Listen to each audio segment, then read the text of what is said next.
election debates? I watched a distilled version of the election debates, then the highlight reel. Then I've been going through their platform stuff on the interweb. So I got a couple of different versions up here. We got 90 minutes before we do Rule Zero. Maybe we'll cut off like 80 minutes just so we have time for a drink and a bio break. You're gonna need one after this. Yeah, I know, right? So this is like deciding, do you want constipation or diarrhea, or do you want gonorrhea or syphilis? Like pick the best of the worst sort of thing. Like this is really what this exercise is going to be. So, fellow Canadian Rian Stone, naval officer. So, what's your background, right? Because I'm kind of an immigrant to Canada. Like we came here when I was about 4 years old. I was born in the UK. I'm a Canadian citizen. I've been pretty familiar with politics, and I actually know Jagmeet Singh personally. But what's your background with Canada and politics? I'm a blue blood. I know I'm fourth generation. My great grandmother on my mom's side came down here because the slavery had ended in the States, and they had moved up to Alberta. Although my mom was adopted, but her family, and I love this story. Go. So my mom was adopted. She's dark-skinned. Whole family on her side black, came up at the end of slavery. So great-grandmother, grandparents, mom, me. She finally met her biological family about 10 years ago. And it turns out they're all like white Scottish people from Saskatchewan. So, and it's funny because my dad is a redhead, freckles in the works. So everybody asks about, then you give them the whole family history. Basically both sides of my family are white, fair-skinned, like Irish and Scottish people. I go, how did you get dark? I'm like, it's a funny story. I don't know. How did you guys typically vote? Like, well, growing that's the up? thing. We're from BC. And I don't know if you know this about the West Coast, but the election's over before our polls open. Right. It's such a pain because we'll sit there and you're watching the election. You're like, Chrétien is doing this, Chrétien's doing that. By the time the polls open in Manitoba, Ontario and Quebec have already had their results tallied, and we already know who the prime minister is. So we really, I know people say my vote doesn't count, but for our case, it was literally true. Our vote doesn't count. All right. And so how familiar are you with all this? I mean, did you watch the federal debate, the clown show? Yes, I watched the federal debate in English. I watched another Canadian, Short Fat Otaku. He's a video gamer, but he actually has some pretty switched on political views. He did his breakdown of it. Mm-hmm. And I also watched Le Débat Politique en Français. And I'm not going to lie, if you know any French, watch the French debates. I think you'll learn a lot more about the candidates than you will in English. Why is that? It's the accents. Like if you watch Trudeau, he's got like a Parisian accent. It's very slick and polished, very continental European. And then you watch the Bloc Quebec, and he's typical like Gatineau type. Maxime, he actually kind of reminds me of Maxime Bernier there. He reminds me of Rollo because he doesn't use periods when he speaks French. It's just one long run-on sentence. Okay. Yeah, and then you see Scheer, and you can tell he's half American because he's, just sweet parler. It was actually the easiest French for me to understand because it was so sharply Anglo. Yeah. And then Jagmeet kind of has that. There's this French immersion that's huge on the West Coast, and you can tell he was part of it because he doesn't quite have like 100% of an Anglo accent, but it's more a little more polished. All right. So, but yeah, it tells you everything you need to know about the candidates there by just. So my French is terrible. There's no way that I'd even get past like 30 seconds, even with like the Conservatives leaders, gibbering. But I want to focus more on like the platform because you're really not voting for the leader; you're voting for the party.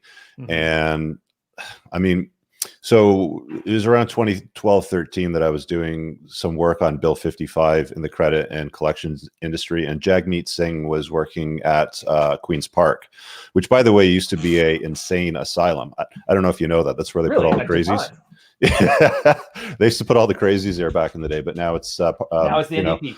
Now it's the Ontario Parliament Hill. But I had the opportunity to work with Jagmeet because he was the NDP critic on the bill. And the way that bills work when they put them through Parliament is they assign a political party member who then critiques the bill and then summarizes it for the party to vote. Mm-hmm. So I spent about 2 hours with Jagmeet Singh. I like the guy. I think he's with the wrong party, if I'm being honest with you. Like he should be with a more leadership-based type party and less socialist-based. But I want to kind of set aside the whole leader, like who you voting for. Like he's got great hair, or he's half American, or he's got something on his head. Let's just skip all of that. Okay. I've got two platforms up. So do you prefer the CBC News stuff, or do you like being on Bloomberg? Because they're both kind of the same. Let me just pop it up here.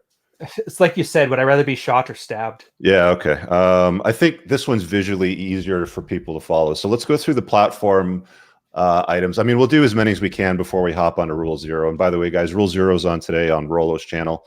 What are we talking about? Success porn? Success porn, right? Success porn, yeah. Yeah, okay. So we'll talk about that in a bit. But back to the Canadian stuff. So what do you want to kick off with? I mean, it's all in order here from carbon tax all the way down. You want to start with carbon tax? Yeah, I mean, we'll just start with the top and work our way down. What do you think of the environmental issues in Canada? Here's first thing, my bias here. When the PCC first started off, I really liked the message. I was an early adopter and did a little bit of volunteer work with them. Nothing like story worthy, but I like how Maxime put it. Canada is about 2% of global pollution. So anything we do here is just window dressing. It's going to make no difference. Now, I'm not saying that it's not an issue, but he did bring up the point, like all you people talking about expending huge amounts of resources to get absolutely nothing from it are just dreaming. So I liked his approach of, you know what, China, India, and the States. Getting those three countries on board is going to be more bang for your buck than it will be by anything we enact here. So I kind of liked how he framed it. So out of the 6 parties that we've got here up on the screen, you like people. Why do they call it People's Party? To me, that sounds too much like People's Republic of China. It sounds like a communist party. It's such a bad name. They should have called it the Libertarian Party, right? I only blame it on Maxime because he's French. Yeah, well, he didn't understand the connotation of it. That's the only thing that makes any sense. What lens do you enter your decision-making process with this? Because for me, it's like maximum freedom, minimum government intervention in my life, minimum rules within reason sort of thing. Like I want them to take care of roads and garbage and stuff like that, but there's certain areas of my life that I just want them the hell out of it. Like how do you usually approach this? Yeah, well, my thought is like they got to make the case. Government is going to be in your lives to some extent. We're not Americans. We don't think, screw the government, let them do whatever they want, just get out of my life. I get, like you said, there's going to be things that I want. National security, I want roads. So I put it on the people governing to make the case for me why government needs to handle this thing and not the private sector.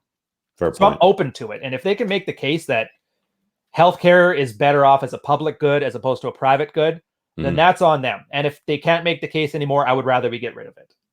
Which I guess is kind of like a Chomsky way of looking at it, which I don't think is a smart thing to say, but yeah, so for the same thing, like the pipeline, it's pretty make clear. Me the case why it's good. For global warming and climate change, make the case why it's good. I'm with you on the climate issue. Like this whole carbon tax that the Liberals put out was a load of bullcrap. It's just another way of milking people, in my estimation. Like you mentioned, the okay, so maybe something's happening with the environment. I haven't noticed winters getting any warmer here. I mean, I've been here since I was 3 years old, and they're always cold as hell. I still have to shovel my driveway in the wintertime. I still have to buy snow tires. So it's not like anything's changed, dramatically in my life. If anything, I haven't noticed any change whatsoever. I mean, the summers haven't gotten any hotter. The winters haven't gotten any colder or warmer. I mean, I'd like warmer winters. That'd be pretty sweet, but we don't get that. Yeah. And I don't know that throwing all of the money that they're trying to allocate to global warming or to the climate or carbon emissions is really going to put any dent in the universe. Like you said, it's mostly China and India that are the biggest problems. And even if we have like a 1% impact, it still comes at the expense of the bottom line of Canadians' ability to. Yeah, you're shuffling deck chairs on the Titanic. Right. Yeah. Okay. Let's go on from that because we both agree on that. So who would be the best party for that? Is that the People's Party? I say PPC. Honestly, they're going to be my answer for most of these things because he actually asked the question and didn't just signal to the audience as to why he's a better person that you want to have a beer with or will fight the feminist cause. That drove me nuts on that entire thing. Yeah, to me, all of this over here is just SJW pandering. It's just blah, blah, blah. So let's get past childcare. Okay, here we go. Childcare. Why did the federal government take care of everybody's kids? Yeah, like why do they need to take care of people's kids? Like why aren't people taking care of their own kids? I mean, if you want people to if you want to talk about childcare, lower the tax burden so that people can afford to have, mom stay home and raise the kids, and then he can go off to work and make more income because he's paying less in tax. Like that's really the problem with government today is the state is the head of the household, and they're continually trying to wedge their way into your life election by election, cycle by cycle, so that you have to rely on them more, and you have less say as a man at the head of your household, and they get to make all the decisions for you. It's just so bizarre to me that they continue to push these policies. I get that there's single moms that need childcare or childcare assistance, or maybe before school care or after school care, but well, let me ask you this then: is that the federal government's jurisdiction, or is that the province or the city? Well, the problem is they're meddling in too many areas, and they're becoming a jack of all trades and masters of nothing. Like, we've got 1, 2, 3, 4, 5, 6, 7, 8, 9, 10, 11, 12, 13, 14, 15, 16, 17, 18, 19. These are like the main platform topics. Yeah. So there's 19 items. They should really be focusing, in my estimation, on things like taxation. I think healthcare should be provincial, but we'll get to that in a little bit. Balanced budget. We already had like a major recession that, say what you will about Harper, he got us through 2008 with strong economic policy. And we know another one's coming. So let's skip through childcare, because realistically, I think that should be done locally or at the provincial level. They need to get out of that and focus on more higher level stuff. I mean, the federal government, to me, needs to fly up to 30,000 feet like a airliner and really look at the entire landscape and not getting into everybody's life and every single little intricacy. To me, this is an invasion, and they should just stay the hell out of the way. Oh, I agree. That's the one thing I do like about the Bloc too, is because they're so big on Quebec as its own country. They will fight any encroach into provincial territory tooth and nail. So that's the one reason I like having them around. The problem that I got with the Bloc, though, is the one. Well, the main problem that I have with the Bloc, though, is that with every opportunity that guy has to speak, and I can't remember his name for the life of me. What's his name again? The little guy. Who cares? Okay, we'll call him Who Cares. With every opportunity that he has to speak, he's always talking about Quebec and Canada, Quebec and Canada. Not like the other provinces. It's like dating a single mom and her main priority is her kid. that's really so accurate. That's really what the Bloc Québécois is it's like dating a single mom. So if you're voting for the Bloc, you're basically voting for single motherhood. So skip that. And to be fair, I mean, they don't pretend to be anything else. They are exactly what they say they are. So, credit where it's due there, I guess. No, it's as advertised 1,000%. Here's my question to you, though. If you had a choice, if you actually had a Bloc riding, you had Bloc or Liberal, would you strategically vote Bloc to keep Liberals out, or would you strategically vote? Oh, fair enough. Yeah. I was actually really glad for the PPC, because I was like, I might have to just give a protest vote for the Bloc if they don't give me something to vote on here. Yeah. So we've got two areas. Climate change. We got climate change and carbon tax. Yeah. Did you notice, though, that was the same, like Max was saying there, he brought up the point about it not being a huge thing. Everybody looked at him like he was wearing jackboots on the stage with a Hitler mustache. Yeah. And that's the part that drove me nuts, because I can tell and he even said that at one point where it was 50% of Canadians think about, and we'll get to immigration later, but he actually was taking the sentiment of the people that he governed seriously, which no other candidate was doing. Yeah. Scheer wasn't doing it. Trudeau wasn't doing it. Jagmeet wasn't doing it. All they wanted to do was virtue signal about who was the better person and who was evil. All of them are doing a hell of a lot of that. Yeah. Yeah. As far as climate change goes, I think we kind of covered that in carbon tax. So really, we're not going to put much of a dent in the universe, and they should really focus on taxation for local issues, not trying to save basic stuff. Again, I'm not convinced that there's that significant of an issue that they need to throw that much money or make it that much of a topic. I mean, we have an entire political party built around the notion that we're all going to melt and die in 7 years. I mean, there's one story from one politician somewhere in the world saying that we're all going to die in 17 months. There's another one that says we're all going to die in 17 years. Dude, I hate that David Suzuki hyper activism crap. That's just, it's honestly doing the exact opposite of what they want. When was that movie Inconvenient Truth? When did that come out? Oh, that was like a 2008 movie, I believe, or 2000, around that time. It was the Bush years. Yeah, it was Bush years, right? Yeah. 2000 to 2008. 2006? That sounds about right. 2006. And we haven't seen any of these superstorms and crazy things that were supposed to happen anyway. Yeah. That's just, people don't even know what some of the things are. Like right now, what's going to happen is arable land is going to start moving northward off the equators. So that means the southern states are going to lose a lot of their agriculture. In Canada, we're actually well positioned. If global warming is as bad as people say, we're one of the few countries that's actually going to benefit from it. Well, I know it's another way to look at it. Yeah, the Northwest Passage that opens up. We just basically stole the Panama Canal. Yeah. Yeah. So right there, that would almost, and I don't want to say it because it's a horrible thing, but it's almost a case for us to start dumping more tar and burning tires. You evil man. Evil. You're evil. Don't burn tires. You hate the climate, Brian. You're such a bad. Yet you drive a hybrid. Yeah. Well, I don't even drive it. That's the thing. I walk. Oh, you're walking it anyway. The glorified shopping cart. All right, so let's do deficits. So we're talking about management of money. Basically, liberals have no plan. They won't balance the budget until well into the future. They're just going to keep burning through cash and creating more debt and blowing money that they don't have. This guy's at least got a reasonable plan. So if it comes to which one are you pointing at? I can't see the mouse. Scheer? Oh, it doesn't show on that screen. You're right. Yeah, Scheer. Conservatives. Yeah. So they have a plan at least. The Democrat Party says when prudent. So there's no plan there. Honestly, and that's the thing. The NDPs, you know exactly what you're voting for: an increase in social programs and an increase in taxation. It's nothing new. And that's what's going to get a lot of the votes. Will be the Liberal and new Democrat parties, because that's where most of the sheep will go and throw their votes, is for more taxation. Screw the rich. We want more free shit. Basically, is what it boils down to. Mm-hmm. Got the Bloc, who have transfer payments to Quebec. Yeah, exactly. Green, which is going to be talking about wealth taxes and all kinds of things. I think there was some taxation proposals, which we'll get down to over here, from the Green and the Liberals that were talking about other taxes on businesses too, but we'll deal with that in a bit. Mm-hmm. And at least People's Party is talking about managing the deficit within a couple of years. So, but that's going to come at heavy. He was part of Harper's cabinet, was he not? He was actually part of Stephen Harper's cabinet. Yeah. Yeah, and I remember that until 2008, balancing the budget was a high priority, which is the one thing I did agree with. Yeah. Well, hey, listen, like, I come from the money space. I have a debt business. I understand that it's important to manage money and be fiscally responsible.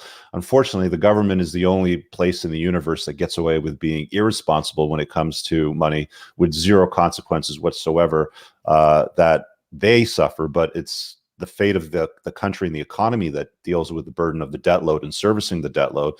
And people don't seem to understand that you can't keep deferring debt payments and paying interest on debt at this level.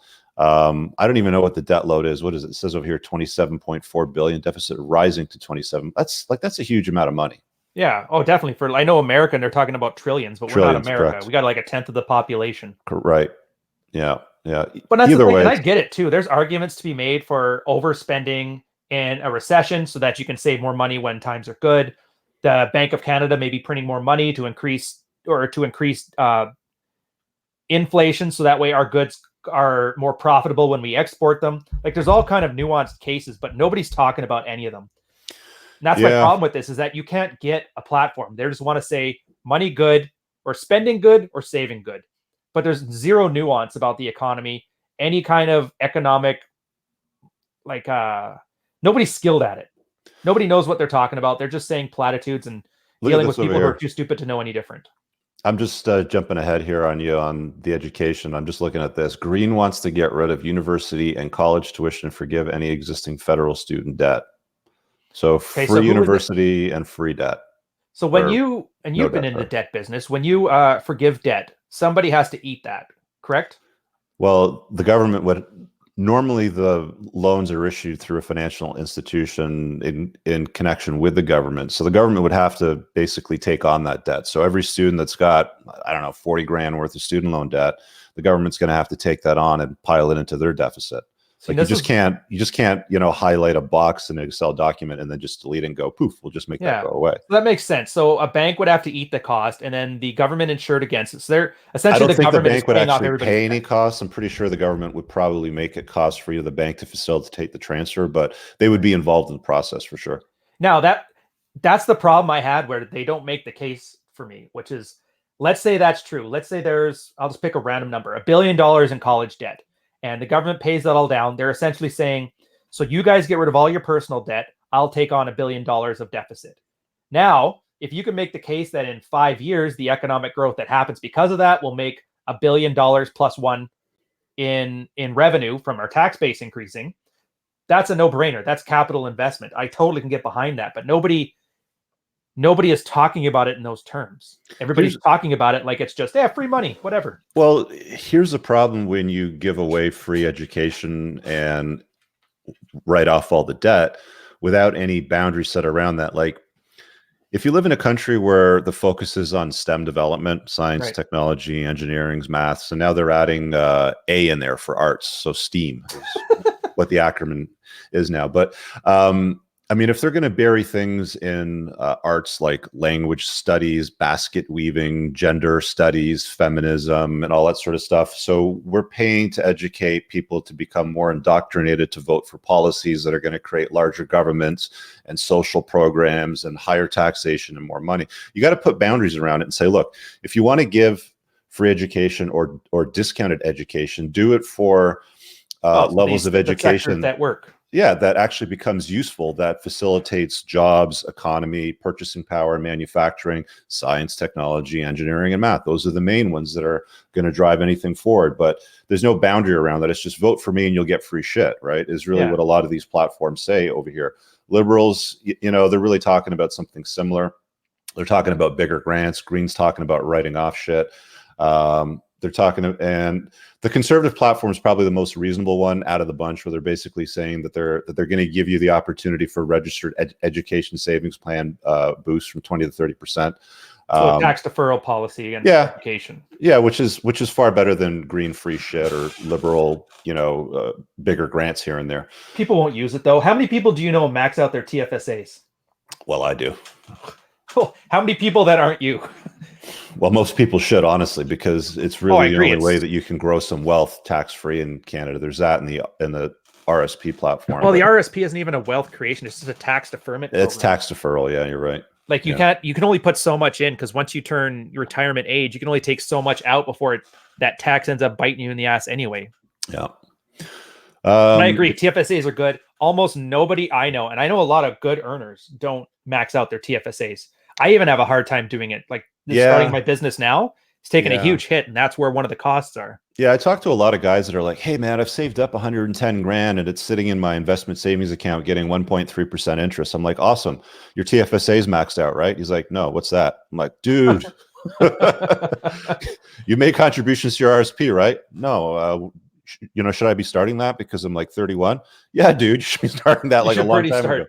Yeah. And even if you don't, like, if you're on one of those people that are just above that tax, like, what's the higher tax bracket? It's 70,000. Yeah, well, it goes in different tiers. I mean, I can pull it up on the screen, but it starts to get more expensive after 76,000, I think, or something like that. Yeah, but if you can, like, just a small RSP contribution to bring you down, like, so you lose that top tier rate, at that point, it's a no-brainer. Well, this here in itself is a no-brainer. Like, you basically get a 20% return right now on the registered education savings plan. I think you contribute up to $2,500, and then the government contributes another 20% on top of that. So it's pretty hard to lose out on raising some money for education for your kids in the future. 20%. I mean, why are people not borrowing money to throw it into there? Exactly. There's nothing. Like, that's my your point. Credit card is only like 18%. Right, but most people can't get it through their head that there's an opportunity to do this, but they don't even have $2,500 a year to contribute to it because they're so busy paying taxes and buying dumb shit they don't need for the most part. I'd say mostly the latter, but definitely the former. Yeah, it's you know, it's a combination of both. Right, like half your tax money is basically taxes on some level. So actually, no, most people are living paycheck to paycheck. They don't have a rainy day fund, let alone anything that's going to deal with something over a longer term basis. Guns. So I think the government, the federal government, should regulate this. We don't have nearly the same amount of freedom as they do as our friends in the US or other parts in the world. Like even places like Switzerland have more guns per capita than anywhere else in the world, you know, believe it or not. But just glad we're not ranting about the long form gun registry anymore. That was a money stink and a half. It needs to be simplified. And I like how Maxime or Maxine? How do you pronounce his name? Or Maxime. We'll just call him Mad Max. I like how Mad Max is like, let's just simplify it, right? Everybody else is like, let's take your guns away, and you know, we're going to have a buyback program. We're going to do this. We're going to limit this and that. I like the notion, and there's a few parties. I think the Conservative Party is saying that cities should decide whether or not there should be a handgun ban. I'm fine with that. I mean, if the city of Toronto wants a handgun ban, you want to own a handgun, just live in the suburbs, right? Yeah. At the end of the day, there's really not a lot of use for owning a handgun in Canada. I've got my non-restricted, which is a long gun. So I've got shotguns, and I've got a rifle, and I've got a Chris Vector. and I use them at the range. The rifle, can obviously be used for hunting. It has a use case, but handguns, if you own them in Canada, you can really only transport them from your home to the range and back again. Or like some sport shooting event. Yeah, like you can't conceal carry. You can't even use it to defend yourself, right?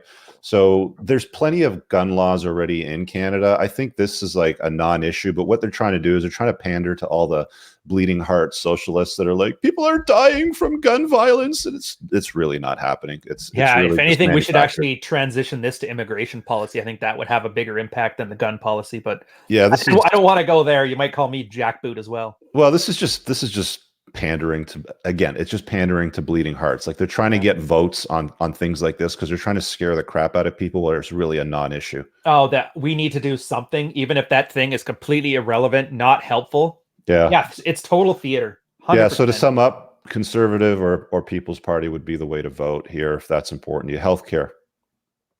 Healthcare should be handled by the province or by the feds. What do you think? It's the province. It's not even whether I think it should. It's that's codified in law. Now, I know the federal government has that policy where they have funding they give towards it, and they'll restrict the funding if you don't follow their policy. So they have some measure of influence, but 100% the provinces. Yeah. Like you can't make it universal because every province has different demographics that are going to worry about different things. Here's a scalable program will work way better in Ontario than it will in Saskatchewan, which is hugely rural and needs more like distributed system. Again, Mad Max has the answer. This party claims there's too much federal meddling in healthcare. I like more freedom. That's what I'm looking for. I don't want meddling. I don't want nonsense. I don't want higher taxation. All of this is dealing with sick care. It's dealing with the actual illnesses, cancers. We want more MRIs and CAT scan machines.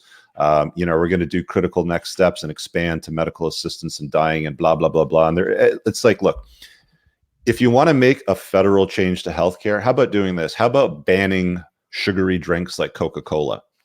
How about getting rid of frozen dinners that people consume by the tons every single day, which are chock full of crap and preservatives that are slowly killing off people, right? Well, why not dealing with the obesity why not epidemic? Put that onus on the manufacturers? You can't manufacture a food product here that's over X amount of sugar content. Correct. Or any sugar type concept. Correct. I like that one much better from that side because it's way easier to regulate 500 companies than it is to regulate 30 million people. Correct. Exactly. I mean, if there's things that we know, which we do know, I mean, we have enough scientific evidence and healthcare evidence based on the entire system that we can say things like sugar or high levels of sugars are very bad for you. Concentrated preservatives, like there's certain things in foods that we've eliminated. Like we figured out leaded gas was not good for you, so we took it out of gas. Right? That's an understatement. Right. So we're actually running cars in a more efficient, better way today than we did like in the 70s. Like I remember going to the gas station when I was a kid and you smell leaded gas. You're like, yeah, that smells good. But that shit's gone now, right? But it's like we have an addiction to things like sugars that are creating an obesity epidemic. And most people are walking around as fat fucks. And we're not doing anything about that except for, creating that's right. more You live in the suburbs. Yeah. But it's creating more coping mechanisms, like promising $1.5 billion to buy more MRI and CAT scan machines. I bet that if you had food manufacturers eliminate or reduce certain carcinogenic type of food or micronutrients, macronutrients sort of thing from Canadians' diets, you wouldn't even have to buy any of these. In fact, you could probably sell some of them to other countries that we currently have in hospitals because it'd be sitting idle. Yeah, well, that's the thing too. Like, what is it? 50% of your lifetime healthcare costs, or the last 5 years of your life, I think was the statistic I heard. Yep. So most of this stuff has nothing to do with healthy people or Canadians. It's about how we deal with our old people. Yep. And I think that would be great. And there's the one pro argument I've heard for immigration. If you want to bring over nothing but doctors and nurses and healthcare professionals to shore up our medical system for those last 5 years, you can cut from that 50% of our healthcare budget, which is, I don't really care about MRIs and that. I mean, dude, do you realize I finally have a family doctor? Yeah. I haven't had one since I left the military in 2014. Look at this. I'm just going to put this up on the screen. The Irish government imposed a sugar tax on drinks with more than 119 milligrams of sugar per 100 milliliters in volume state study. So I love that. Like, something like that would be a great idea, right? And the best part is it's not like you're not creating any type of crony capitalism thing. It's a level playing field. Anybody can make a sugary drink. Just make sure it's got less than this. Or I don't even like the idea of fines and other legal loopholes, because then the big players can easily afford to work around that, but smaller incumbents can't. Yeah. I like where it's just no sugar drink over this amount. And obviously it has to be flexible. If we find out in the future that we aimed, this is why I like going very conservative with this stuff. Let's say we find out sugar isn't the worst thing ever. Yeah. If we just ban it outright, we find out we didn't need to. So we got to be able to claw that back. I'm perfectly willing to accept that until we have like smoking is bad for you levels of scientific consensus that we, play it safe. And for guys watching this outside of Canada, I know that a lot of my audience is out there. They're probably just interested in what kind of shit show we have in Canada for politics, because our election's on the 21st. But healthcare is not that great in Canada. I know that the narrative from guys when they put out movies to do hit pieces on the US or other healthcare systems out there, they go point north and like, well, Canada has a great system, blah blah blah. It's not that great. Waiting. There's a lot of waiting. There's a lot of incomplete services. There's a lot of stuff that you pay for out of pocket. It's not a great system. Thankfully, I haven't had to use it that much, but like there's been like, I'll share one quick story. There was one time that I was skiing and I wiped out at the terrain park, and I wasn't sure if I broke my shin. I definitely broke my thumb. So I had to cast my thumb, but my shin might have been broken too. I sat in the waiting room for, must have been 6 or 7 hours to get a doctor to look at me. And ahead of me was every mom with a child with a dot on its back and a slight sniffle or a cough, because all they do is they run into the emergency wards immediately. And they get priority treatment too. And they get priority treatment. There's nothing wrong with the kid. It's just, he's got a dot on his back, like, give him a bath. But beside me, there was a kid who was in there that had nothing wrong with him, but he was sitting in the booth beside me, and he got, because he was first, or just ahead of me, the doctor was right there, and I overheard the conversation. He's like, so why are you here today? He's like, well, I was sitting around playing World of Warcraft for 28 hours straight, and I can't feel my legs, and I'm wondering if there's something wrong with them. And she's like, dude, get up and move, fucker. Right? Like, there's people wasting 8 years of medical school for that advice. Right, exactly. It's like, stop sitting still for 28 hours straight, you bonehead. Like, get up and move.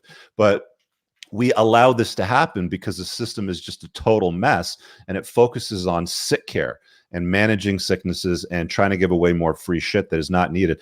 You make people pay $10-20 maybe to show up at the emergency room before they show up. You're going to see probably 2/3 of people disappear. They're not going to bother going because they know that it's not significant, and that'll free up resources. But anyway, let's go conservative. Even $5, a $5 walk-in. Whatever. Yeah.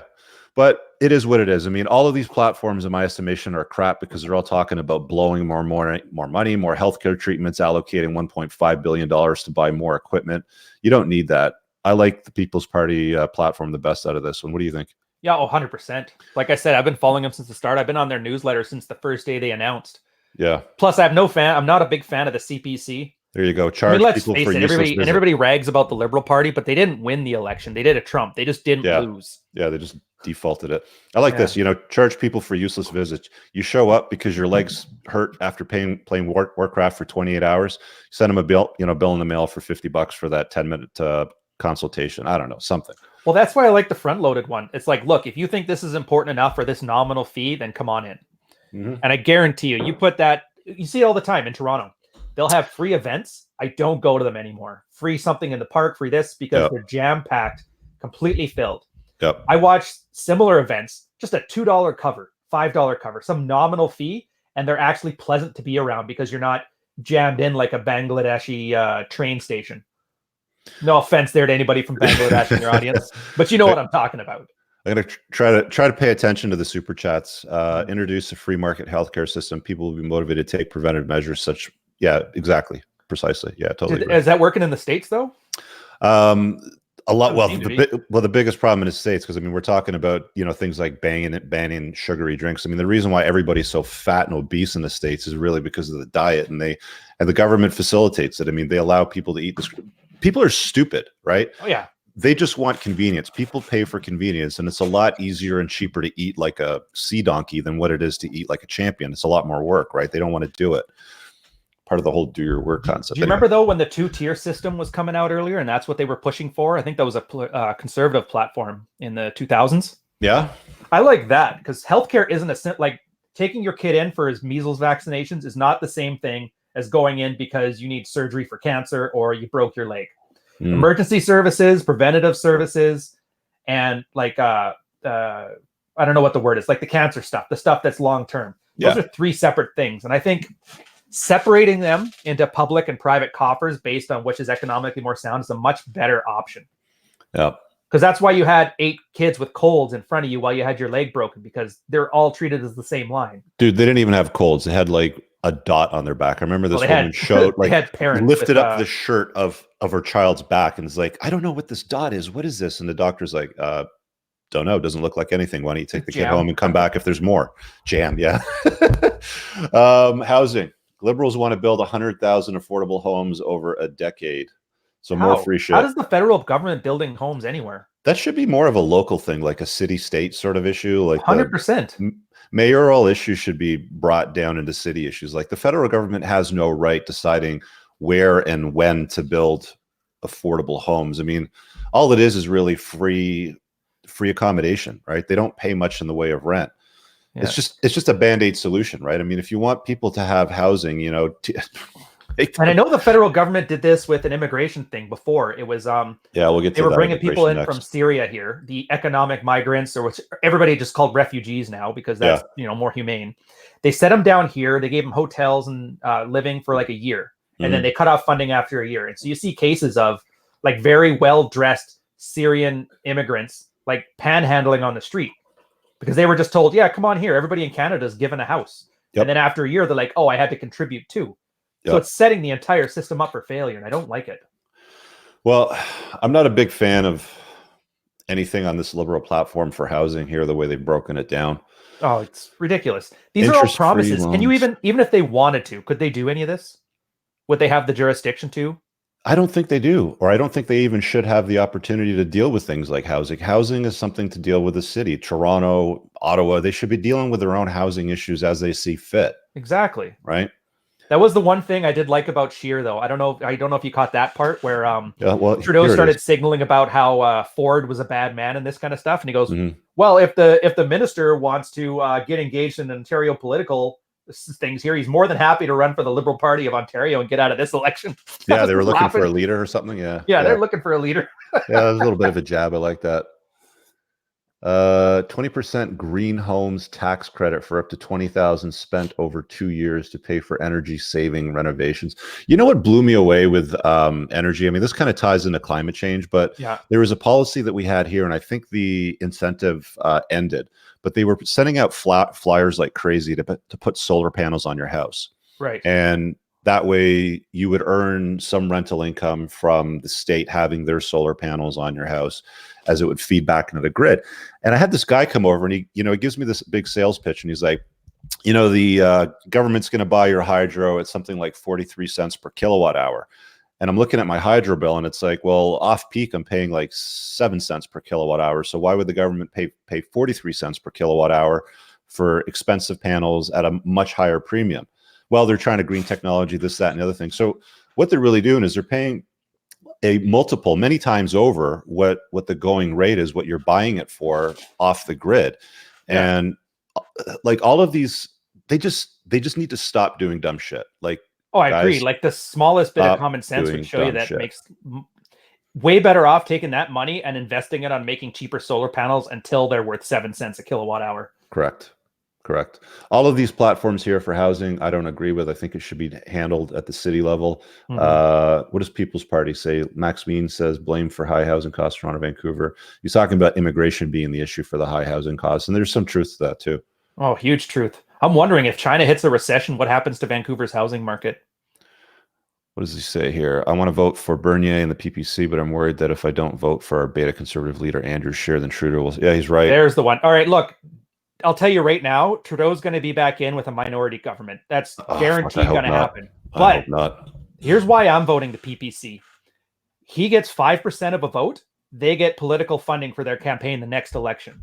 So it's not even that you're voting for what you want because it's largely out of your hands, especially if you're a West Coaster. But this way, you're at least letting it be known what policies and what party that you support. So they're going to get funding the next year. And then that's going to build. And then because these things don't happen overnight. He started the party like 6 months ago. He's not going to be able to win an election right off the bat. But if he gets more than 5% support, other people start seeing, oh, other people think this way. It's like you said in the election debates there. 50% of Canadians want less immigration. Well, 50% of Canadians didn't think anybody wanted less immigration, so they feel very isolated. Well, a lot of this is just you telling your fellow citizens, I believe in this platform. Yeah. Yeah, and you can vote for Scheer, but Scheer, a lot of these policies really do mirror the Liberal side, but they just switch. They're just slightly different. Like he's just a better beta is what Andrew Scheer is really. Oh yeah, that giant 6'5" chipmunk. He's huge, man. He's a big dude because he towers over Trudeau. I mean, Trudeau is like this male feminist cuck, and Scheer, on the other hand, is just this big goofy looking beta. Yeah. Yeah, I think was it said that he's Trudeau probably the better out of the 6'3" two or something. What's that? Was Trudeau? I heard he was 6'3". Is that true? Yeah, well, he's not short. He's over 6 foot for sure. Yeah, Scheer, just a monster. He's like the size of Tex. Immigration has increased under the Liberals to 321,000 immigrants that came in 2018. They're talking about 350,000. I mean, this is part of the problem with housing prices. Yeah, and housing issues is you're bringing in too many, and they're not bringing in like the brightest and the best. There's a lot of people that are coming in. We used to. I mean, there were some requirements needed to get into Canada in the past, some kind of useful skill. You had money, or you had a certain amount of money.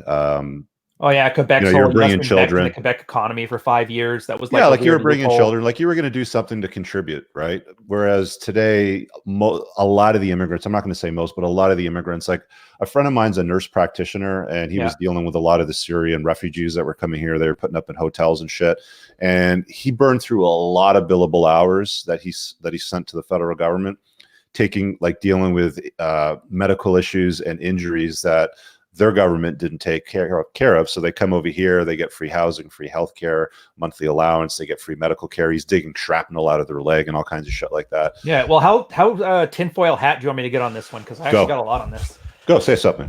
Go look up the centuryinitiative.ca. It is a think tank done by McKinney & Co., which is if you don't remember, they were the ones that got banned from World Bank contracts for life because of the corruption they had around South African politics, and that they were essentially bribing corrupt governments. They have been making a push for Canadians to have a 450,000 or 500,000 immigrants per year. Yeah, there it is. In case you guys think this is Alex Jones, no, they got a website and the policies are right there. And these guys have the ear of the PM. The idea is they want to triple Canadians' population within a generation. And the only reason they give is because GDP would be better. This is a lot of the thought behind the UN Migration Compact. This is everything you guys see about Trudeau and immigration that you don't like. I guarantee you're going to see these policies expressed here. And the guy who runs this, he lives in London. He's a Ugandan-born national, and he's dictating Canadian policy. Like, he's not even a member of our country, and it drives me nuts. That's why I like the pulling it back. Like, first off, this is a no, hard no for me. That's another reason I like Max. That's why they want to bring it up to 500,000, and that's why he wants to bring it back down. And super you may not know this, but from the internet, they have this thing called Eternal September, and this is essentially what's going to happen in Canada. It's an old like Reddit forums, that kind of thing. If you have a certain influx of people, I think it's under 12%, then the new people are able to adjust to the social norms of the group. So if in Canada, if you keep immigration below a certain percentage, people will, come here, they'll drink Tim Hortons, they'll play hockey, and they'll eat mac and cheese. They'll essentially become Canadian. If you go over top of that number, then what you end up creating is ethnic ghettos. And you live in Toronto. You see that yourself. Yeah, there's Chinatown, there's India Town, there's Portugal Town. I mean... Yeah, what he's basically saying is Brampton is 80% ethnic Sikh, and Markham, 80% ethnic Southeast Asian. Yeah. Like, this isn't diversity. This is a microcosm of the country. We got Little China. It's a whole neighborhood, and it's not a small town. It's like 400,000 people. Yeah, there's no... So it's not Canadians. It's just we're becoming the international airport of the rest of the world. Yeah, there's no real management of this right now. I mean, the Liberals are really talking about more immigration. The Conservatives are really kind of sitting on the fence on it. The NDP is, of course, pro-block. Of course they do, because the oil companies need that TPP, was it TPP, that trans worker thing? Right. So yeah, they don't want to say no. The Liberals don't want to say no. The Bloc, as long as you're French, they don't care. Yeah, the bloc pushes back a little bit as long as you're French or Parisian. The Green wants to increase immigration. People's Party with Mad Max says drop immigration from 321 down to 100 and then 150.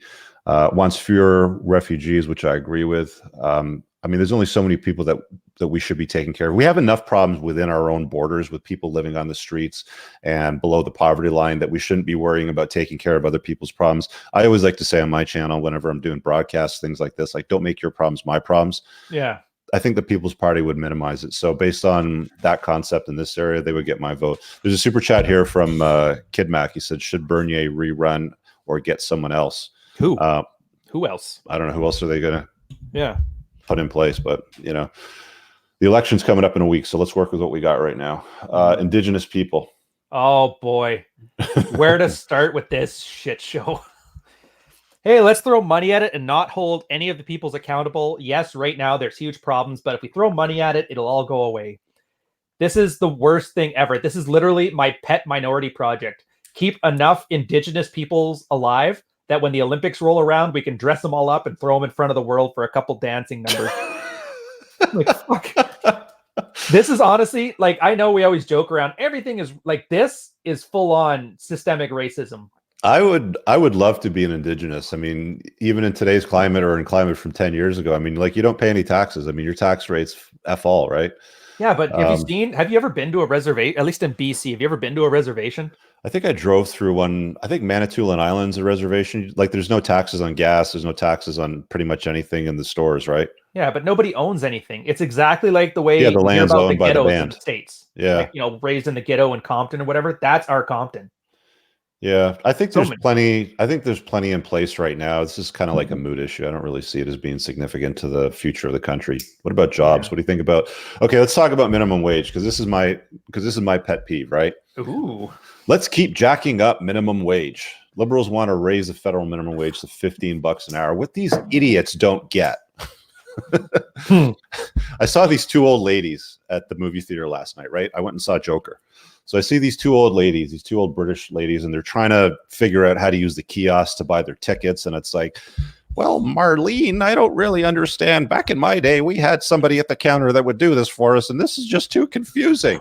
Well, it's like, guys, if you keep voting for stupid policies that keep jacking up the minimum wage, don't be surprised when human beings get replaced by kiosks or algorithms or automated devices. This does not preserve jobs. This does, like, I have lowered my headcount in my debt business from 23 down to 6. Right. And it's not specifically because of minimum wage, but it's part and parcel of the decision-making process when it comes to running things, because I'll automate or outsource as much as possible. Well, yeah, well, labor is what your biggest cost in a business is not. It's one, it's your biggest cost, and two, it's incredibly inefficient. So to pay more and more year over year based on federal policies that keep jacking up the minimum wage doesn't make any sense. Human beings are not very useful when it comes to completing tasks in a business because they call in sick, they're screwing around, they're on Facebook, they're on their phone, they're banging each other, they're fighting with each other. They're not that efficient. Like your pro sex doll, by the way, because they never call in sick for that one, and they're good all 4 weeks of the month. Well. You're like, oh, my worldview. Come on, man. You got to bring that into the jobs equation. But no, anyway. You're right. The minimum wage, it's like a very counterproductive thing. And I know the machines I think it should be banned. I think that the market should decide what the wage will be, because the market will sustain what people are willing and able to pay, and people will continue to work those jobs if they feel like they're getting an ROI and their time in it, right? I would conditionally say yes, so long as there's some kind of safety net equivalent to keep some kind of predatory practices away. Like, I know at some point there's going to be people who have no options but to work at the Tim Hortons in the middle of Cold Lake, Alberta, that the guy's going to be paying them $1 an hour because there's nowhere else they can go. I would definitely want to account for, and then those are edge cases, I get it, but at least knowing that worst case scenario, you won't have to be working poor. Yep. Now, how to do that, I don't know. I know raising the minimum wage is not an effective way of doing it, but I would want some kind of ideas of what would be good. It doesn't put more money in anybody's pocket, right? I mean, back when I was a kid, I think the minimum wage was like $2.75 an hour when I was working at White Rose, which was like a nursery. I mean, the fun part about that was ripping around in a forklift doing all kinds of stunts and stuff. But nice. Today it's like, you go from 275 to 15, and it's not like kids today have any more money in their pocket than I did when I was a kid. In fact, I probably had more disposable income at the time just because taxation was slightly more favorable under a certain line. But anyway, I'm not for anything in the job category where the government meddles in enforcing minimum payments, excruciating high minimum payments like $15 an hour, and telling employers, like currently right now as it stands, I don't know if you saw that news piece the other day, but I think there was a guy that was hired to work for oil and gas company. I think it was Esso. He was hired based on his resume. He didn't actually start the job, but they terminated the contract for the job because they discovered that he lied. Okay. And then he went and sued the employer for $120,000 and he won. So what's the legal argument on that then? Discrimination, because he claimed, discrimination because he's an ethnic minority. So he lied about being one, or he lied about not being one? I think he lied on his job application about his skill set or some level of accomplishment. I can't remember what the details were. He lied, so he misled the employer. Then the employer terminated his hire date, and they hired somebody else. And he sued the employer for $120,000, and he won. That is absurd. Employers have no rights in this landscape today, and people are surprised why they're getting replaced by kiosks and algorithms and automation. This is something the government can't get through their thick head, but that narrative doesn't sell as well as the liberals saying, "Hi, I'm Justin Trudeau, and I'm going to make the minimum wage $15 an hour. Look at my nice hair." That is true. It is really selling. It makes the case for having an aristocracy again. People that actually do look into this stuff, because clearly the people don't know what the hell to do. Yeah, so we're got very Green Party stupid as a general principle. Yeah, so we got Green Party at $15 an hour. We got Jagmeet Singh's party at 15. We got Liberal at 15. These are all really bad ideas from job perspectives, from growth perspectives, even for people right now. We don't need to meddle with the minimum wage. Leave it where it is. That's it. I mean, I'm surprised that's not a provincial thing too. Yeah, it should be. The cost of living is huge. Like Newfoundland, BC, Ontario. Well, the Ontario government. I remember when what was her name? The one that looked like Orville Redenbacher. Wynne? That lesbian chick. Wynne. Yeah, Kathleen Wynne. I remember when she proposed moving up the minimum wage, and she did. So why is the federal government getting involved in minimum wage, and why is the Ontario government platforming on minimum wage at the provincial level? Question is this even a real issue, or are they just doing this to for sound bites? It's for votes because it sounds good for the people that are uneducated and don't understand, and they think that the government likes them. Here's where people get wrong. They think the government actually gives a fuck, and they don't understand. I've worked with government bureaucrats over 2 years throughout the entire course of Bill 55, and all they care about is votes. All they care about is having a job. All they care about is their pension. All they care about is FaceTime in front of camera and power. They don't give a fuck if you live or die. I'm telling you that right now. So don't think for a minute that voting for policies that are going to, give you a little bit more money on your minimum pay, it's going to cost you more down the road in gas taxes and cost of living and other things along the line with inflation too. But people don't get that. They always look for the short, quick, easy fix. Anyway, anything in here that boosts minimum wage, bad idea. Probably go for the People's Party on that one. Let's go for Mad Max. Max is cleaning house. Well, in this broadcast, he is, but I don't think this is going to influence 100,000 people. This is probably going to influence 100 people if we're lucky. But I figure it's an interesting conversation to have from our own perspective.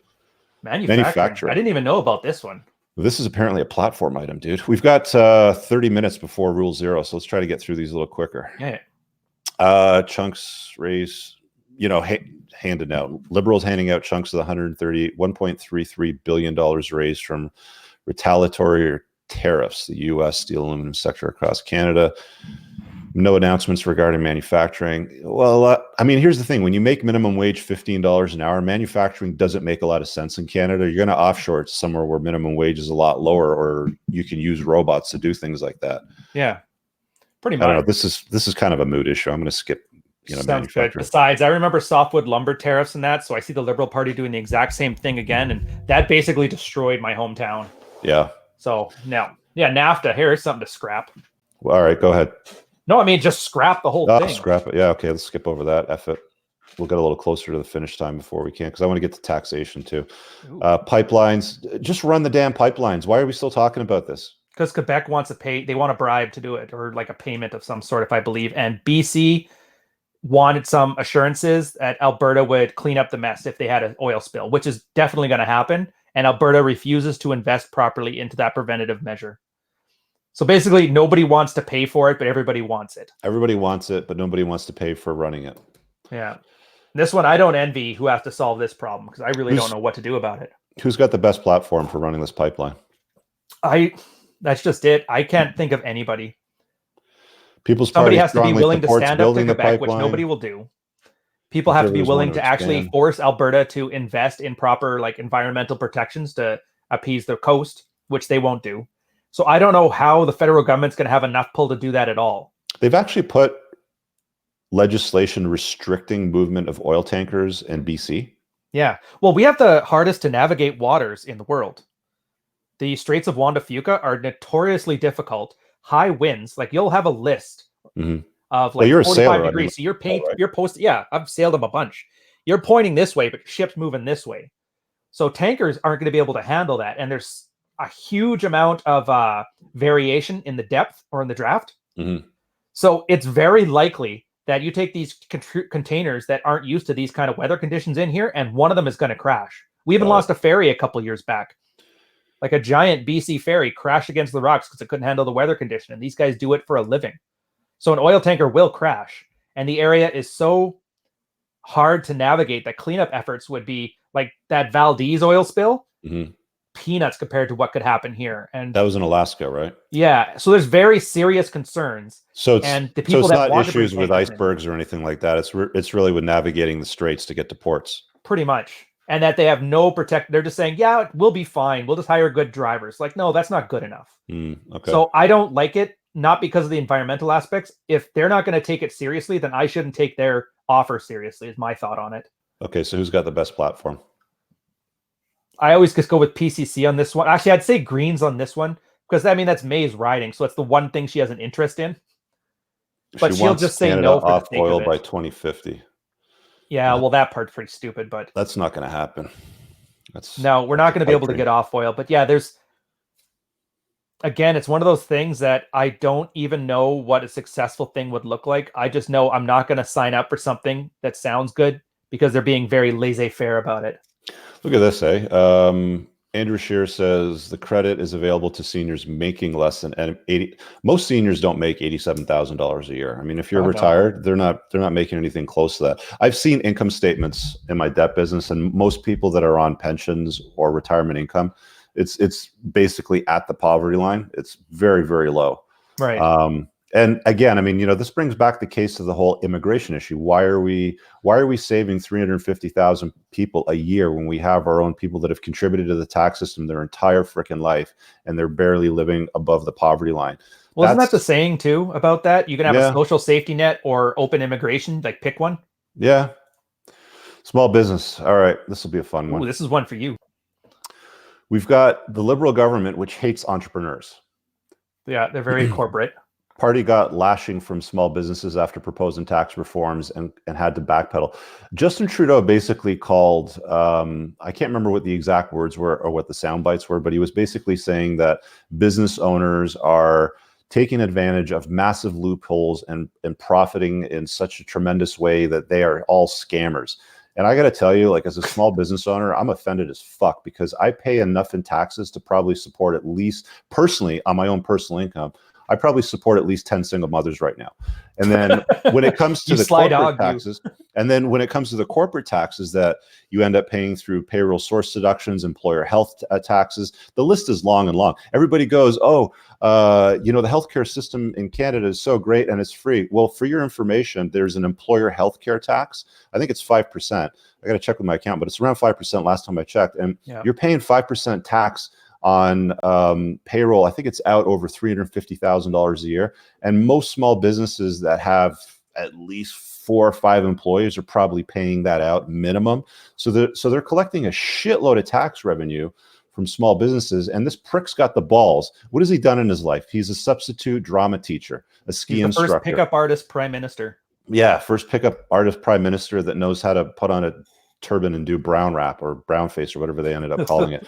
But it's like, come on, guys. I mean, you know, if you want to encourage people to be entrepreneurial and create jobs and run businesses and solve problems, you've got to remove taxation barriers and problems for these people to get them off the ground. You don't want to create layers. I mean, I don't envy anybody leaning into the future looking to start a new business in Canada. In fact, I'll tell you right now, don't do it in Canada. Do it in the States. Go somewhere like Puerto Rico where the tax rate is 4%. You don't have to deal with this horse shit, because all the government's been doing is pointing and sputtering at business owners saying you need to pay more, when the fact remains they can't afford to pay anymore. In fact, some of the businesses are even shutting down because of things like minimum wage going up, and they don't have the ability to pay staff and or replace staff with things like technology, algorithms, kiosks, and things like that. Yeah. So some industries' margins are thin as shit. Like I know restaurants are something less than, was it 3%? Very tight. Yeah. Very tight. I do like the part though where he blames business owners for these loopholes and not taking any ownership on it was his job to remove them. There are no loopholes. Yeah. Even if there was though, it's like whose job is that to get rid of the loopholes? He called business owners tax cheats. Yeah. Like, give me a break, buddy. He's pandering. My vote here would definitely be for Conservative or People's Party. I don't like higher taxation and more rules when it comes to small business. You need to lift some of that and get it out of the way so people can get on with running their business. The federal government has no right, no business, given the amount of debt they carry around and the bad choices that they make, to tell any entrepreneur how to run their business. They need to get the fuck out of the way and let people get on with the business or running their own business. Well, that's the thing. The whole point of taxing from a business standpoint is to incentivize certain behavior and de-incentivize other behavior. Word. And nowhere in here do I see where any of these policy changes are expected to incentivize or de-incentivize something that benefits Canadians as a whole. It doesn't. It's all pointing and sputtering at business owners. Yeah, this is a reasonable plan. Of why it exists. Yeah, this is at least a reasonable plan. The Conservatives are saying that they'll keep small business tax rate at 9%. It also proposes lowering tax from 15 to 5 for green technology. There's no other tax breaks here for the Democrats. They're going to probably universal pharmacare, which means small businesses have to pay more money for benefits because I don't pay enough right now. Yeah. To be fair, at least with the pharmacare thing, we are pretty good at negotiating drug prices. I'll give us that. Yeah, drug prices are in check, but although this might be what kills that. what people don't understand is that small businesses are paying, I think it's something like 19% on top of their pay. And that's just for like the basic source deductions that you have to send the federal government.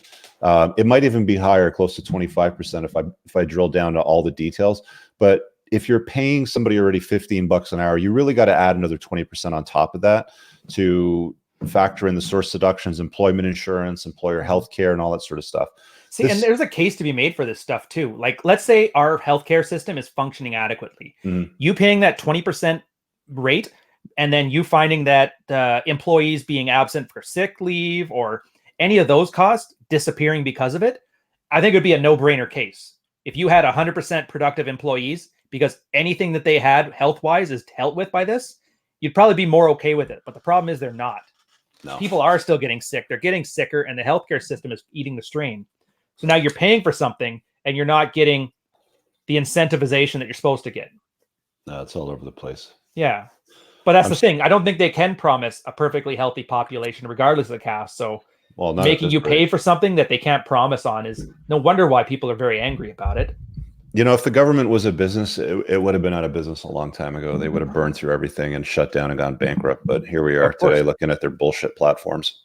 All I can picture is that "just watch me" Trudeau statement from the 70s. Oh, God. You're going to bankrupt the country? Yeah, just watch me. Yeah. Taxes. I guess this is personal taxes. So Liberals plan to raise the basic personal income tax deduction to $15,000 for those earning under $147,000 by 2015. Added an upper tax bracket for people making more than $200,000 a year, while dropping the rate on earnings between 45 and 90. They also plan on adding a luxury vehicle tax to 10%. Now it's not listed here, but Justin Trudeau. Now we're going after your R8. Now you're exactly. So this is a bone to pick. So let's say you buy, I don't know what the line in the sand is. Let's say it's $100,000, right? Mm-hmm. I mean, you buy a nice car, a sports car. You've worked hard. You've run your business. You've paid your employer health taxes. You've paid your employees their bonuses. You've created something of some significance. You put a dent in the universe, and you want to go and buy a new toy to reward yourself. Well, now that they're talking about adding this extra 10% tax, and it's not listed there, but I'm pretty sure it's 10%. You're already going to pay 13% on top of the vehicle. So you're at 13 grand for every 100 grand. Okay. Now you add another 10 grand on top of that. You're talking $23,000, right? Then you got your destination taxes and all your other thing, your fuel taxes and your tire tax and your fucking emissions tax. And they've got all those other little intricacies in there. Like, how is anybody going to be motivated to chase excellence in Canada if you tax them everywhere you go many times over? And that's the other thing too, right? Oh yeah, we've always cut down the tall trees, though. You know that. Oh yeah, we're such bad people. But like, if you go buy a car for $100,000, let's say that I go buy it new for $100,000 and I pay my 20 grand in tax on it, right? Right. I drive the car for a couple of years and then I decide to sell it. The government's already collected tax on that sale. When you resell it on the market, if I sell it to Ryan, he's going to have to pay tax on the transfer, exact same tax that I paid on a brand new vehicle. So they double dip on taxation everywhere. Anything like this, guys, I'm telling you right now. That reminds me of the bienvenue tax for houses in Quebec. You got to put the brakes on this government taxing everything they possibly can. What they need to do is they need to learn how to manage what they got better rather than steal more from the people that work for it. It's as simple as that. I agree with that. I will say this, though. I'm not a car guy. Obviously, you know that. I have a hybrid.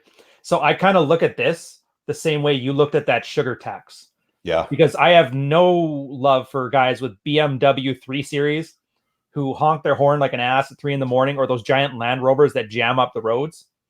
So I kind of wouldn't mind a little bit of that, like, save us from this asshole who wanted a luxury car in my face. So but I think that's to me, that's a city issue. Yeah, exactly. So the way that London deals with that, like London, England, is they have a city tax for congestion for vehicles and all that sort of thing. So if you're going to drive a Range Rover in the city of Toronto and congest up the streets, it's going to cost you more than doing it in, I don't know, like anywhere that's not. Yeah. Anywhere that's not downtown Toronto or within the core. That's kind of a city issue. Too, because it's literally focusing on where the problem is. It's not just some overarching one. So I can get behind that. Show me where the tax goes. I'll show you where it goes. It goes to Trudeau's 2 planes and his bullshit. Oh, no, that billionaire paid for those. You know that. Oh, of course. One of his buddies, was he sucking him too? Oh, who was that, though? That was his first ethics violation. First? Where he had that rich billionaire. I want to say Epstein, but I know it wasn't him. Thank God.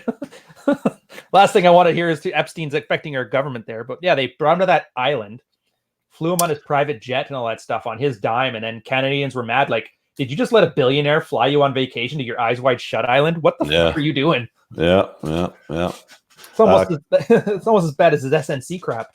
Conservatives are saying universal tax cut, cutting the rate on taxable income under $47,000 from 15 to 13.5 over 3 years. Is also promised to make employment insurance benefits for new parents tax-free. That's a great idea. It doesn't, like, that's pretty straightforward. So there's really no new taxes here on the Conservative platform. No, but then that's the problem. All the spending they wanted to do earlier on, I just don't like that. Well, either way, what I'm surprised most people don't do is have like a cutoff line, 0 taxes, just raise that line.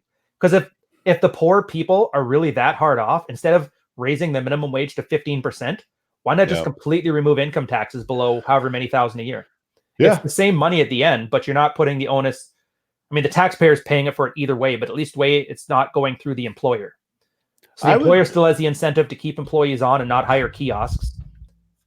I would like, everything with more taxation is just a bad idea. The other problem is that we've created an environment today where I think there was a time where you had to be a landowner to cast a vote, right? Either serve in the military or be a landowner. Like, you had to own real estate. Yeah, that was prior to universal suffrage, which, for the record, came out, I think, was it 15 years before female suffrage did? So they didn't exactly win the vote win the vote after some hard battle. That was just all right, we'll get the landowners first, then we'll get, the women, and then we'll get coloreds. So it was just like a process of 40 years to give everybody the vote. Well, there was skin in the game. When, if you had done something, you owned a house or you owned some property, if you served in the military, like there was some skin in the game. You had done something for the country. You had done something to build something. But the problem is that they needed war. They needed conscripts. Yeah. Well, I mean, the other problem is that the woman that's got, 3 kids from 3 different fathers on government assistance, living in government housing, taking her kids to the hospital every 3 weeks because of dot on the kid's back is the biggest tax drain on the system. Yet that vote is worth the same as mine or yours or anybody else, right? There should be somewhat of a system, in my estimation, brought back in place where people that have the capacity to make good judgment calls for the country and for growth and for people that have done the work have greater influence. I don't know if that, would work out to like a scale where your vote is worth 2.7 over that. Did you ever read Starship Troopers? Yeah, I watched the movie. Oh, okay. Yeah, well, the book that they talk about, that's kind of like a tenet of, it's going to be horrible to say, but it's kind of like an element of fascism, that military public service gets you the right to vote thing. I think that's why people have such a distaste for it. Wow. Because, some guy who built the VW bug in the 40s after his failed art degree did it. Again, it's always easier to point and sputter with your failed art degree on your wall and government assistance with your 3 kids from 3 different fathers and blame the world for the way that you live and look for more free handouts from everybody else than it is to actually do the work. And that's the problem, Yeah, we can argue over what investment would count, whether it's land ownership, public service, or whatever. Some investment. But having some kind of investment makes total sense. Contribute something to the system before you're able to vote on policies that can ruin the country over the long term. I mean, yes, any of your grandparents. I don't know if your grandparents are around still. No, they both passed on. I mean, you ask any older guy and they'll tell you straight up, things are not much better fucking today. Aside from having easier technology that's cheaper, like we all have technology and access to information in such a cheap fashion that was impossible for them to get 50 years ago. But it's not like people are living any better. Oh, I agree. Yeah, it's actually going a little bit worse. Boomers kind of peaked. And then after that, everybody's been on a slight decline. And millennials are just screwed. And Gen Z, they're all on... Dude, 14-year-old kids are on Xanax.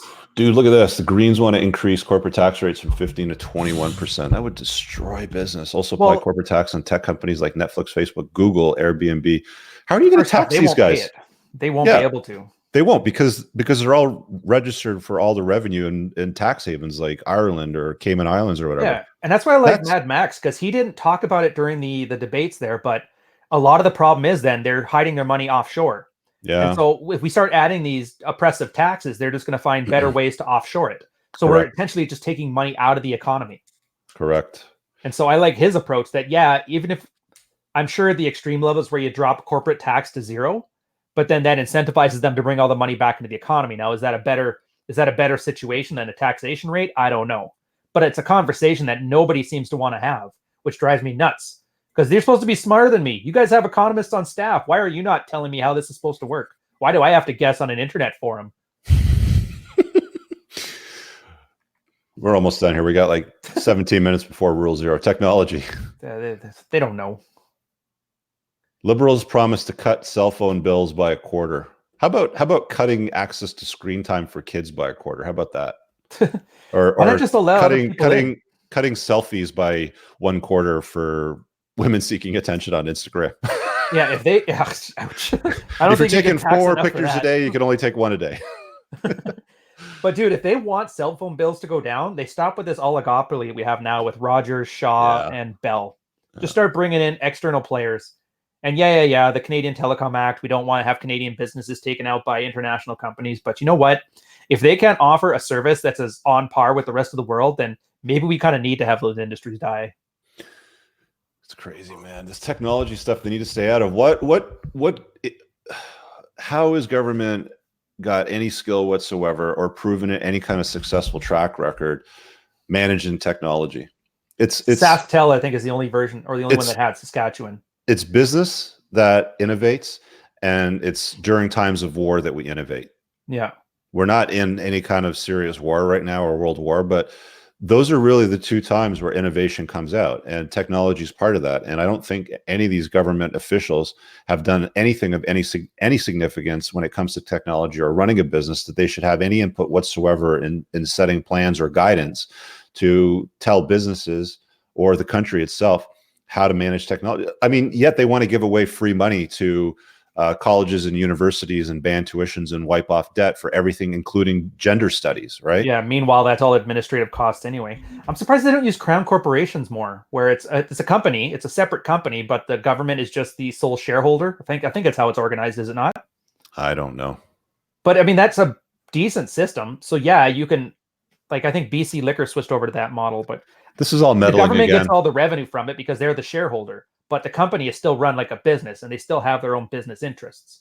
Got meddling. We got meddling. meddling. More meddling.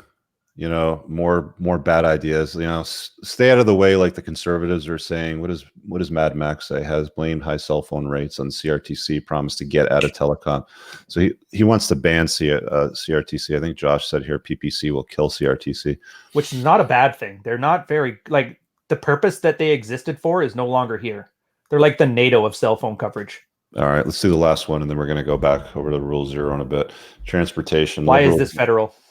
I don't know. Liberals want all new vehicles sold to be zero emission by 2040. They're promising an additional 3. Now, does that include electric vehicles? Because there's emissions. They're just outsourcing the emission from the plant.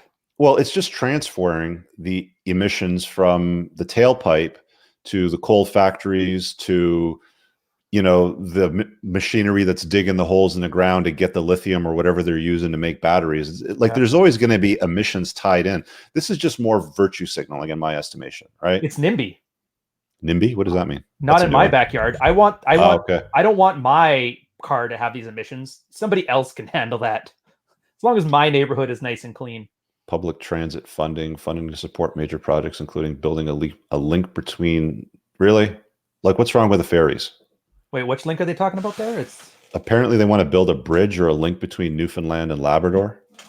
Is that where nobody lives? How many people? Yeah, I was going to say, how many people live in Labrador? 17? I don't know. You want to find out? I bet you the city of Sept-Îles has more people than Labrador. No offense to any of the Labradorian entrepreneurs and cars on this. Well, 500,000 people live in Labrador. So there's a federal issue around 500,000 people. You got to be kidding me. Actually, you know what? That makes sense, because the trans community crap that they're virtue signaling about, that's like a percentage point of the Canadian population, and it's getting excessive coverage. So clearly us dealing with 30,000 people at a time on the federal level is the way to govern. So liberals are basically saying we want zero emission vehicles, more public transit funding. Democrats are saying the same, zero emission by 2040. I want flying taxis. Where's my flying taxis? What's this? Public wants to electrify transit fleets by 2030 and work with municipalities to eventually make rides fare free. How the hell are you going to give free public transportation away? Essentially paying for it. And that's the problem too, because the suburbs. Where are they going to get the money for that? I agree. It's going to come from more taxes. I don't like that idea where they think this stuff just comes out of thin air. Like, people have to work to maintain this stuff, and it costs resources. That's the problem. You can't. That's the problem. You know, to sum it up, it's more free shit, vote for more free shit. More free shit, vote for more free shit. Let's pretend the world's dying. More free shit, somebody else will pay for it. I like Quebec, is the Bloc Québécois. At least they're consistent. Tall, goofy guy that's probably a better option than the guy with great hair that does brown face. And you got Mad Max. Those are our options. Yeah. So those are our options. That's what we got. But see what I mean? Like, how many issues were there altogether? 20 some issues? Of these, there was maybe a half a dozen that we actually saw 20. Somebody, in this case, usually Max, suggesting something that was good. And the rest are either unsolvable, inefficient, or completely out to left field. Like, I want zero emission cars. Well, I want my genie to have 4 wishes, not 3. Like, you can wish that all you want. He's not coming. Man, it's just a total shit show as I look at this. It's like, again, do you want to choose from gonorrhea or syphilis? Pick your poison. Which one do you want, sort of thing. It makes sense then, where everybody's trying to placate with who's the more likable person. Let's see who's leading in the polls before we go. Ooh, the one thing I did like on this is somebody ran a Google search, like the Google search trends, and the PPC, doesn't matter how the debates went, they got like a huge 1,000% jump in people searching for them. Well, like 4 or 5 times more than every other party combined. Well, so at least they got a lot of visibility out of this. So there's a news piece here from 23 hours ago. who do we got? Liberals are banking on Quebec and the re-election. Bloc might. Who's leading? Where's the damn chart? No damn chart. Where's our Pew charts? Damn it, CBC. I give you tax dollars. The least you can do is show me some pictures. Crying out loud. Give me a picture with a bar graph. That's all I'm asking for. They don't organize this too well here. Let me see. If they don't even let us be low information voters properly. What's wrong with these people? Maybe there's the issue. I promise more pretty charts about the stuff we're doing. Maybe I'm asking the wrong question. Who's winning in the federal polls? Yeah, it makes me laugh too. So I know obviously the Scheer being half American thing came out, which for me, why did that even matter? Well, I don't like that because let's say there's an issue between the States and Canada. I can't trust that he's going to take our side because there's nothing stopping him from having a revolving door policy and leaving here to go work in the States on some policy that he acted on that helped out on the American side of things. That I want you talking about skin in the game. I think citizenship is a bare minimum standard that you need to have.